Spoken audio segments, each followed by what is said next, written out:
जय हिंद दोस्तों। हमने जो है हिस्ट्री को स्टार्ट किया था।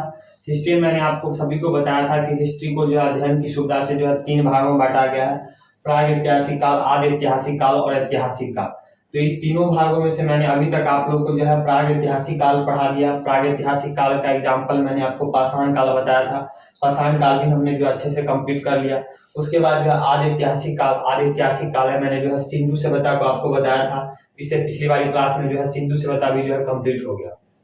इसलिए जो बच्चे इस वीडियो को आज पहली बार देख रहे हैं, सबसे पहले आप लोग जो इससे पहले वाले वीडियो जो हिस्ट्री के ऊपर बनाया गया है, प्रागैतिहासिक काल और आदि ऐतिहासिक काल, उसको देख ले। उसके बाद इसको देखें ताकि आपको जो है ये क्लास जो अच्छे समझ में आए। ठीक है, तो आज हम लोग को जो है ऐतिहासिक काल पढ़ना है। किसको पढ़ना है? तो ऐतिहासिक काल को आज से हम लोग स्टार्ट करेंगे। ऐतिहासिक काल में मैंने आपको बताया था कि ऐतिहासिक काल कहने का मतलब हो गया जिसका जो है पुरातात्विक स्रोत भी मिला है और जो है लिखित स्रोत भी मिला है। और लिखित स्रोत को जो है हम लोग भी पढ़ भी सकते हैं। जैसे कि ऐतिहासिक काल का एग्जाम्पल जो मैंने आपको बताया था कि प्राचीन भारत, मध्यकालीन भारत, आधुनिक भारत और समकालीन भारत, इस सभी को जो हम लोग को जो है ऐतिहासिक काल में पढ़ना है। लेकिन इस ऐतिहासिक काल को स्टार्ट करने से पहले, यानी कि प्राचीन भारत को स्टार्ट करने से पहले, हम लोग जो है इस ऐतिहासिक काल का जो जानकारी का जो स्रोत है, जैसे कि किसी ने कुछ लिखा है या कोई सिक्का है, कुछ मोहरा, ये सब जो कुछ मिला है, यानी कि ऐतिहासिक काल को जानने का जो स्रोत के रूप में हमारे पास है, उसको हम लोग सबसे पहले जान लेते हैं। ताकि वो जान लेंगे तो आगे जो है इस प्राचीन भारत को जो है समझने में हम लोग को आसानी होगा। ठीक है, यहाँ हम लोग आते हैं। जैसे ये देखिए ऐतिहासिक काल, तो इस ऐतिहासिक काल को भी जो है जानने का हमारे पास 3 स्रोत है। कितने स्रोत है? तो 3 स्रोत। पहला स्रोत क्या हो गया? जैसे कि पुरातात्विक स्रोत हो गया। दूसरा क्या हो गया? साहित्यिक स्रोत हो गया। तीसरा क्या हो गया? विदेशी यात्रियों का विवरण हो गया। कहने का मतलब हो गया इस ऐतिहासिक काल, यानी ऐतिहासिक काल में जो हम लोग पढ़ेंगे, प्राचीन भारत, मध्यकालीन भारत, आधुनिक भारत, ये सबको जो पढ़ेंगे, ये सबको जानने के लिए, यानी कि ये हम कैसे जान रहे हैं कि इतिहास में आपको जो है ऐतिहासिक काल के में इतिहास में ये हुआ, वो हुआ, ऐसी घटना हुई, वो घटना हुई, ये सबको कैसे हम लोग जान रहे हैं? इसका कोई ना कोई स्रोत होगा। तो इस स्रोत के रूप में हमारे पास जो है 3 चीजें हैं। कौन 3 चीजें हैं? जैसे कि पुरातात्विक स्रोत हो गया। पहला क्या हो गया? पुरातात्विक स्रोत हो गया। पुरातात्विक स्रोत में हमारे पास क्या है? जैसे कि हमारे पास सिक्का है, यानी किसी राजा महाराजा ने जो सिक्का चालू किया, तो वो सिक्का हो गया। दूसरा मुहरा हो गया, मुहरे हो गए, यानी किसी राजा महाराजा ने जो मुहरे चालू किया, मुहरा हो गया। अभिलेख हो गया, किसी राजा महाराजा ने जो अभिलेख लिखवाया, जैसे कि आज भी सरकार अभिलेख लिखवाती है, बैनर पोस्टर को जो अभिलेख कहते हैं, तो ये अभिलेख हो गया। स्मारक हो गया, किसी राजा महाराजा ने जो है स्मारक बनाया। तो पुरातात्विक स्रोत में हमारे पास क्या क्या है? सिक्का है, मुहरे है, अभिलेख है और स्मारक है। उसके बाद साहित्यिक स्रोत में आप बात करते हैं, तो साहित्यिक स्रोत में हमारे पास क्या है? एक हो गया ब्राह्मण साहित्य और एक हो गया गैर ब्राह्मण साहित्य। यानी कि साहित्यिक स्रोत को भी जो हम लोग 2 भागों में बांट सकते हैं। एक जो है ब्राह्मणों ने लिखा, साहित्य कहने का मतलब हो गया किताब, यानी कि कुछ लिखा। तो एक जो है जो ब्राह्मणों ने लिखा और एक जो है गैर ब्राह्मणों ने लिखा, यानी कि जो ब्राह्मणों ने नहीं लिखा। तो जो ब्राह्मणों ने लिखा वो हमारे पास क्या है? जैसे कि वेद है, उपवेद है, उपनिषद है, ब्राह्मण ग्रंथ है, वेदांग है, आरण्यक है, महाकाव्य है, पुराण है, स्मृति और भी कई चीजें हैं। अब यहाँ पर आप ये मत कंफ्यूज होइएगा कि भैया वेद क्या है, उपवेद क्या है, उपनिषद क्या है। ये सबको हम आगे जैसे बढ़ते जाएंगे हिस्ट्री में तो हम लोग समझते जाएंगे कि वेद कितने हैं, वेद किसे कहते हैं। ये सब हम जैसे जैसे आगे क्लास में बढ़ेंगे तो हम लोग समझते जाएंगे। ठीक है, ये समझ गए। अब वही गैर ब्राह्मण साहित्य, तो गैर ब्राह्मण साहित्य को भी जो हम लोग 2 भागों में बांट सकते हैं। कितने भागों में? तो 2 भागों में। पहला भाग हो गया बौद्ध साहित्य, दूसरा क्या हो गया? जैन साहित्य। यानी कि पहला, यानी कि जो बौद्ध धर्म वालों ने लिखा, दूसरा हो गया जैन, यानी कि जो है जैन धर्म वालों ने लिखा। तो बौद्ध धर्म में क्या है? जैसे बौद्ध धर्म में जो है सुत पिटक है, विनय पिटक है, अभिधम्म पिटक है, मिलिंद पन्नो है, बुद्ध चरित है, दिव्य बदान है और भी कई चीजें हैं। और उसके बाद जैन साहित्य में जैसे कि भगवती सूत्र हो गया, कल्प सूत्र हो गया, भद्रबाहु चरित हो गया, परिशिष्ट पर्वन हो गया। कौन कौन सा हो गया हमको जैन साहित्य में? भगवती सूत्र हो गया, कल्प सूत्र हो गया, भद्रबाहु चरित्र हो गया, परिशिष्ट वर्मन हो गया। ठीक है, यहाँ पे एक और समझिए, जैसे कि साहित्यिक स्रोत में हमारे पास क्या है? साहित्यिक स्रोत को भी हम लोग जो है अध्ययन की सुविधा से जो है 2 भागों में बांट सकते हैं। एक हो गया ब्राह्मण साहित्य, एक हो गया गैर ब्राह्मण साहित्य। यानी कि एक जो है ब्राह्मणों ने लिखा और एक जो है जो गैर ब्राह्मणों ने लिखा, जो ब्राह्मण नहीं थे। तो ब्राह्मण में जैसे हो जाएगा कि वेद हो गया, उपवेद हो गया, उपनिषद हो गया, ब्राह्मण ग्रंथ हो गया, वेदांत हो गया, आरण्यक हो गया, महाकाव्य हो गया, पुराण हो गया, स्मृति हो गया और भी कई चीजें। गैर ब्राह्मण साहित्य को भी जो हम लोग अध्ययन की सुविधा से हमको समझ में अच्छे से आए, इसलिए इसको दो भाग में बांट सकते हैं। कैसे? एक जो बौद्ध धर्म वालों ने लिखा और एक जो है जैन धर्म वालों ने लिखा। बौद्ध धर्म में जैसे सुत्त पिटक हो गया, विनय पिटक हो गया, विधम्म पिटक हो गया, मिलिंद पर्नो हो गया, बुद्ध चरित्र हो गया, दिव्य वेदान हो गया आदि। उसी प्रकार जैन साहित्य में भगवती सूत्र हो गया, कल्प सूत्र हो गया, भद्रबाहु चरित्र हो गया, प्रशिष्टि परमन हो गया। यहाँ तक से हम लोग समझ गए।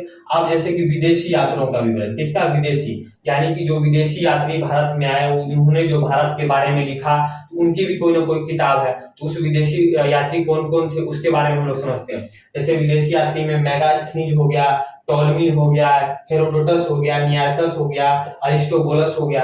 अब इन सभी ने जो है भारत के ऊपर कोई ना कोई किताब लिखा है। वो हम लोग जैसे जैसे आगे हिस्ट्री में बढ़ेंगे तो समझते जाएंगे। जैसे एग्जांपल के तौर पर भी हम समझ सकते हैं कि मेगास्थनीज ने जो है इंडिका लिखा था। इंडिका में उसने जो है भारत के बारे में विस्तार रूप से अच्छे से वर्णन किया था। तो ये हम जैसे जैसे हिस्ट्री में आगे बढ़ेंगे तो समझते जाएंगे। उसी प्रकार हेरोडोटस को तो आप लोग सभी लोग जानते ही होंगे। हेरोडोटस की किताब हिस्टोरिका है, जिसमें उसने भारत के बारे में चर्चा किया। ये हो गया विदेशी यात्री कौन कौन? Megasthenes, Ptolemy, Herodotus, Nearchus, Aristobulus. उसी प्रकार जो चीन से आने वाले कुछ विदेशी यात्री थे, फाहियान हो गया, हेनसांग हो गया, इत्सिंग हो गया, ये तीनों के तीनों जो है चीन से आते थे। इन्होंने भी जो है भारत के बारे में कुछ ना कुछ लिखा, अपनी किताब में लिखा। अभी कौन कौन सी किताब है, जैसे फाहियान की किताब फोक क्यों किया, ये सब हम लोग आगे समझेंगे। उसी प्रकार जो आप कुछ मुस्लिम विदेशी यात्री जिन्होंने भारत के बारे में लिखा, जैसे कि आपको अल मसूदी हो गया, कौन हो गया? अल मसूदी हो गया, अल बरूनी हो गया, अब्दुल रजाक हो गया, इब्न बतूता हो गया। ये सब कौन थे? तो ये मुस्लिम विदेशी यात्री थे जिन्होंने भारत के बारे में कुछ ना कुछ लिखा है। कौन कौन? अल मसूदी, अल बरूनी, अब्दुल रजाक और इब्न बतूता। ठीक है, तो इस फॉर्मेट में अगर आप सजा के इसको अच्छे से समझिएगा तो आपको हिस्ट्री जो है बहुत ही अच्छे से समझ में आएगा। ये नहीं घोच करके कभी इधर से कुछ पढ़ लीजिए, इधर से कुछ पढ़ लीजिए। ऐसे हिस्ट्री को सजा के पढ़िए तो आपको जो है दिमाग में समझ में आएगा कि हिस्ट्री है क्या। समझ गए? जैसे कि एक बार और समझिए, ऐतिहासिक काल हम लोग पढ़ेंगे। ऐतिहासिक काल में हम लोग जो है प्राचीन भारत, मध्यकालीन भारत, आधुनिक भारत, समकालीन भारत पढ़ेंगे। लेकिन इस ऐतिहासिक काल यानी कि इस प्राचीन भारत को जानने का, यानी प्राचीन भारत में क्या घटना हुआ उसको हम जानेंगे कैसे? कुछ ना कुछ स्रोत तो होगा ना, तभी ना जान पाएंगे कि उस इतिहास में हुआ क्या। तो स्रोत के रूप में हमारे पास क्या क्या है? पुरातात्विक स्रोत है, साहित्यिक स्रोत है, विदेशी यात्रियों का विवरण। समझ गए? ये सब कुछ चीज को हम बार बार रिपीट नहीं करें, आप लोग इसको बार बार देखिए, कॉपी में नोट कीजिए, कॉपी में इसको 10 बार 15 बार लिखिए, ऑटोमेटिक समझ में आएगा। यहाँ तक समझ गए? अब हम लोग जो है पुरातात्विक स्रोत को स्टार्ट करते हैं। पुरातात्विक स्रोत में जैसे कि हम लोग जो है सबसे पहले सिक्का को स्टार्ट करते हैं कि सिक्का है क्या, सिक्का के अध्ययन को क्या कहते हैं, ये सब हम लोग समझते हैं। जैसे ये देखिए सिक्का, सिक्के के अध्ययन को जो है न्यूमिस्मेटिक क्या कहा जाता है? क्या कहा जाता है? तो न्यूमिस्मेटिक। अगर एग्जाम में क्वेश्चन पूछ दिया जाए, पूछता भी है कि सिक्कों के अध्ययन को क्या कहा जाता है, तो सिक्के के अध्ययन को जो है न्यूमिस्मेटिक कहा जाता है। अब सिक्का से एग्जाम में क्वेश्चन कैसे पूछता है कि भारत में कई राजवंश हुए जिन्होंने जो है कई प्रकार के, जो अलग अलग प्रकार के, किसी ने चमड़ा का सिक्का चालू किया, किसी ने शीशा का सिक्का चालू किया, किसी ने सोने का सिक्का चालू किया, किसी ने शुद्ध सोने का सिक्का चालू किया, किसी ने बहुत ही अशुद्ध सोने का सिक्का चालू किया। तो एग्जाम में ये सब क्वेश्चन पूछता है। तो उसी प्रकार हम लोग को जो है सिक्का के बारे में जो है अच्छे से पढ़ना है, और एग्जाम में इस सिक्का से एक नया क्वेश्चन जरूर आता है, इसलिए आप इसको जो है अच्छे से समझिएगा। ठीक है, तो सबसे पहले सिक्के के अध्ययन को क्या कहते हैं? तो न्यूमिस्मेटिक कहते हैं। अब देखिए सिंधु सभ्यता मैंने आपको पढ़ाया था कि सिंधु सभ्यता क्या है, इसलिए आप लोग बोलते हैं ना हिस्ट्री को आप लोग शुरू से अगर देख रहे हैं तो आपको अच्छे से डेफिनेटली अच्छे से समझ में आएगा। जैसे कि मैंने आपको सिंधु सभ्यता पढ़ाया था, तो सिंधु सभ्यता में जो आपको टेराकोटा का सिक्का चलता था। किसका? टेराकोटा का। टेराकोटा मैंने आपको बताया था कि मिट्टी को अगर पका दिया जाता है तो पका रूप हो जाता है, लाल हो जाता है, उसी को टेराकोटा कहते हैं। तो सिंधु सभ्यता में किस प्रकार का सिक्का चलता था? तो टेराकोटा प्रकार का सिक्का चलता था। उसके बाद आया कौन सा काल? मौर्य काल। अब ये सब यहाँ पर अलग अलग राजवंश लिखे हुए हैं, तो आप ये देख के कंफ्यूजन मत होइएगा। यहाँ मैं आपको जो है सिक्का पढ़ा रहा हूँ, कोई राजवंश नहीं पढ़ा रहा हूँ। जैसे जैसे हम लोग हिस्ट्री में आगे बढ़ेंगे तो समझेंगे मौर्य काल क्या है, यूनानी क्या है, कुषाण क्या है। ये सब देख के आपको जो है कंफ्यूजन नहीं होना, आपका अभी फोकस होना चाहिए किस पर? सिर्फ और सिर्फ सिक्का पर फोकस होना चाहिए। तो सिंधु सभ्यता में जो है टेराकोटा का सिक्का चला। उसके बाद आया मौर्य काल। मौर्य काल में जो है 3 प्रकार का सिक्का चला। कितने प्रकार का? तो 3 प्रकार का। पहला हो गया आहत सिक्का, दूसरा हो गया पंचमार्क सिक्का, तीसरा हो गया प्रण सिक्का। कितने प्रकार का सिक्का चला? आहत सिक्का, पंचमार्क सिक्का और प्रण सिक्का। आहत सिक्का कहने का मतलब हो गया कि इस सिक्के पर जो है जोर से जो है आहत किया गया। आहत कहने का मतलब हो गया कि उस पर सिक्के पर कुछ मोहर, कुछ डिजाइन बनाने के लिए है उस पर जोर से जो है आहत किया, यानी उस पर चोट किया गया, उसको प्रहार किया गया, इसलिए जो है इसको कहा गया आहत सिक्का। पंचमार सिक्का कहने का मतलब हो गया ये पंचमार सिक्का को जो है 5 प्रकार के जो है धातुओं से मिलाकर बनाया गया था, इसलिए इसको कहा गया पंचमार सिक्का। उसके बाद आ गया अपना प्रण सिक्का। प्रण सिक्का कहने का मतलब हो गया इसमें जो है कुछ चांदी का जो है अंश देखने को मिलता था। तो सिंधु मौर्य काल में कितने प्रकार का सिक्का चला? 3 प्रकार का सिक्का। कितने प्रकार का? 3 प्रकार का सिक्का। कौन कौन सा? आहत सिक्का, पंचमार सिक्का और प्रण सिक्का। उसके बाद मौर्य वंश के बाद आया यूनानी वंश। कौन सा है? यूनान वालों ने जो है भारत में सर्वप्रथम जो है सोने का सिक्का चालू किया। किसने? तो एग्जाम में क्वेश्चन पूछता है कि भारत में सर्वप्रथम सोने का सिक्का किस वंश ने चालू किया था? तो यूनानियों ने जो है भारत में सर्वप्रथम सोने का सिक्का चालू किया था। लेकिन भारत में सर्वप्रथम शुद्ध सोने का सिक्का किसने चालू किया? तो कुषाण वंश ने चालू किया। किसने? कुषाण वंश में। यहाँ पर आप लोगों को कंफ्यूजन नहीं होना, अगर क्वेश्चन पूछा जाए कि भारत में सर्वप्रथम सोने का सिक्का चालू किसने किया था, तो यूनानियों ने किया था। लेकिन भारत में सर्वप्रथम शुद्ध सोने का सिक्का किसने चालू किया था? तो कुषाण ने किया था। लेकिन फिर यहाँ पर आगे पूछा जाए कि भारत में सबसे ज्यादा यानी कि सर्वाधिक सोने का सिक्का किसने चालू, किस वंश के शासकों ने चालू किया था? तो गुप्त वंश ने किया था। किसने? गुप्त। यहाँ पर जो आपको शुद्ध सोने सिक्के पर जो सोने के सिक्के से कंफ्यूजन नहीं होना है, यहाँ पर बहुत सारे बच्चे कंफ्यूजन में आते हैं। यहाँ पर समझिए कि भारत में सर्वप्रथम सोने का सिक्का किसने चालू किया? तो यूनानियों ने चालू किया। यूनान के बाद आया कुषाण, इन्होंने भारत में सर्वप्रथम जो है शुद्ध सोने का सिक्का चालू किया गया। उसके बाद आए गुप्त वाले ने जो है भारत में जो है सर्वप्रथम जो है भारत में सर्वाधिक सोने का सिक्का चालू किया, यानी कि सबसे ज्यादा जो है सोने का सिक्का चालू किया गया। अब इस गुप्त वालों ने जो है भारत में सबसे ज्यादा जो है सोने का सिक्का चालू किया, तो इन्होंने जो है भारत में सबसे ज्यादा जो है अशुद्ध सोने का सिक्का चालू किया। तो क्वेश्चन एग्जाम में पूछा जाए कि भारत में सबसे ज्यादा जो अशुद्ध सोने का सिक्का चालू किसने किया? तो इन गुप्त वालों ने चालू किया, यानी कि गुप्त वालों ने जो है सबसे ज्यादा सोने का सिक्का भारत में चालू किया, और सबसे ज्यादा जो है अशुद्ध मात्रा में सोने का सिक्का चालू किसने किया? तो गुप्त वालों ने किया। ऐसा क्यों हुआ? ऐसा क्यों हुआ कि आप समझिए। कहने का मतलब होगा कि मान के चलिए मेरे पास अगर हमारे पिताजी या हमारे गार्जियन जो भी है वो हमको 100 रुपया देते हैं, बोलते हैं कि 100 रुपया में तुमको 2 आदमी को अच्छे से भोजन करवाना है, तो मैं क्या करूंगा? 100 रुपया ले जाऊंगा किसी अच्छे होटल में, उसको जो है खाना खिलाऊंगा। तो हमारी 50 रुपया में चावल, दाल, सब्जी, भुजिया, पापड़, तिलौरी ये सब मिल जाएगा। 2 आदमी अच्छे से भरपेट खाना खा लेगा।